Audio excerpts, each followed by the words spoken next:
ayatnya wa atimul hajja wal umrah lillah. Hendaklah kamu melaksanakan ibadah haji dan umrah karena Allah. Jadi umrah ini juga wajib.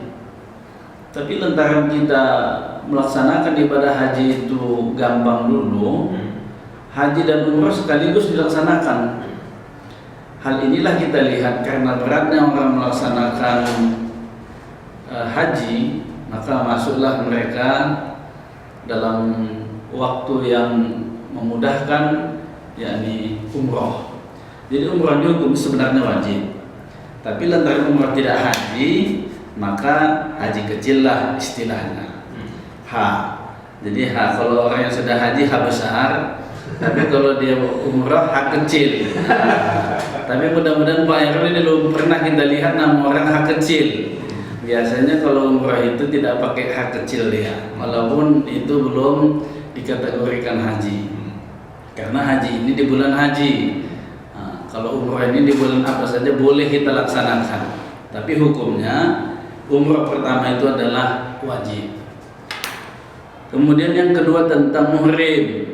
Muhrim itu siapa yang paling afdol? Yang paling afdol adalah suami kita.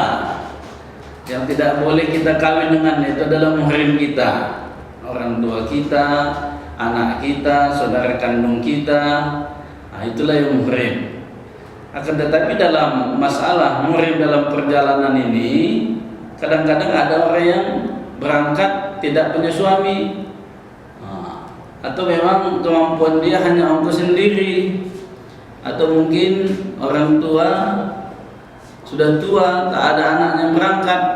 Jadi kita bermuhrimlah kepada yang membawa kita. Kita serahkanlah mewakili muhrim. Itu namanya badal. Kita badalkanlah kepada dia muhrim kita. Jadi muhrim ini adalah orang yang tidak boleh kita kawin dengannya. Dan dalam permasalahan pemberangkatan perjalanan ini jangan pula gara-gara tak ada muhrim kita tak berangkat kita umroh. Tak bisa berangkat umroh. Kenapa? Karena tak ada muhrimnya.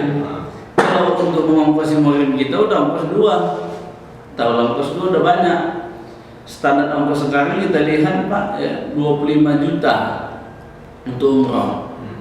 Kalau 2 udah 50, mungkin tak mampu dia. Jadi siapa yang bawa rombongan kita serahkanlah keluarga kita, inilah bapak-bapak lah muhribi keluarga saya untuk melaksanakan ibadah haji atau melaksanakan ibadah umroh. Saya rasa Pak Heru jangan pula Pak Heru nanti istri Pak Heru berangkat, ongkosnya pas 1 orang dan berangkat kau, tak ada muhrim kau. Kalau mau berangkat ongkosi muhrim, tidak demikian. Iya. Tidak sama muridnya nggak kasih berangkat pulang Ustaz ya. Berangkat umroh dia nanti. Berangkat umroh terus dia. Iya, karena umrohnya juga wajib. Ya Ustaz, tadi Ustaz mengatakan kalau umroh haji kecil, kalau dengan ibadah haji ini adalah haji besar. Dan kenapa? Ini kok ada perbedaan haji kecil dan haji besar? Dan kenapa kok ada gelar titel haji ketika orang habis melaksanakan ibadah haji gitu? Nah, tapi apa sudah berlipat yang ingin gabung di pagi ini? Ya, kami tunggu dengan siapa dan pendengar kaum muslimin dan muslimat yang dirahmati Allah Subhanahu wa taala. Untuk Anda yang bertanya melalui SMS bisa kirimkan di 0811616943. Ya, kita sapa. Assalamualaikum. Ya, dengan Bapak siapa di mana? Pak Frans. Oke, Pak Frans, silakan. Waalaikumsalam warahmatullahi wabarakatuh.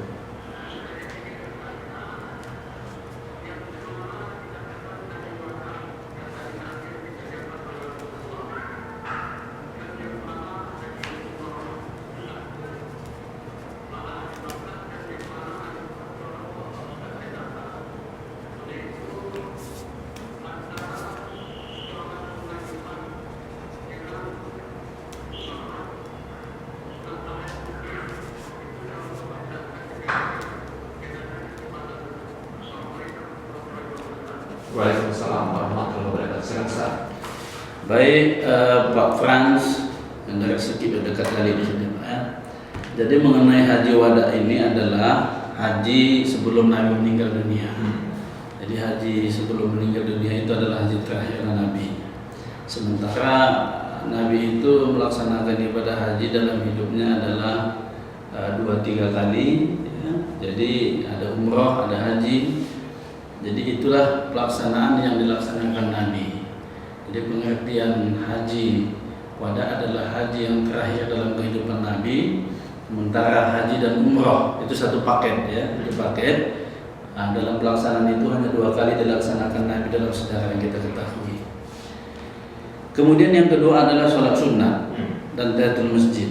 Ini sering menjadi pertanyaan, yang mana yang dilaksanakan kalau kebetulan kita masuk ke masjid sholat Jumat, khatib sedang menyampaikan khutbah.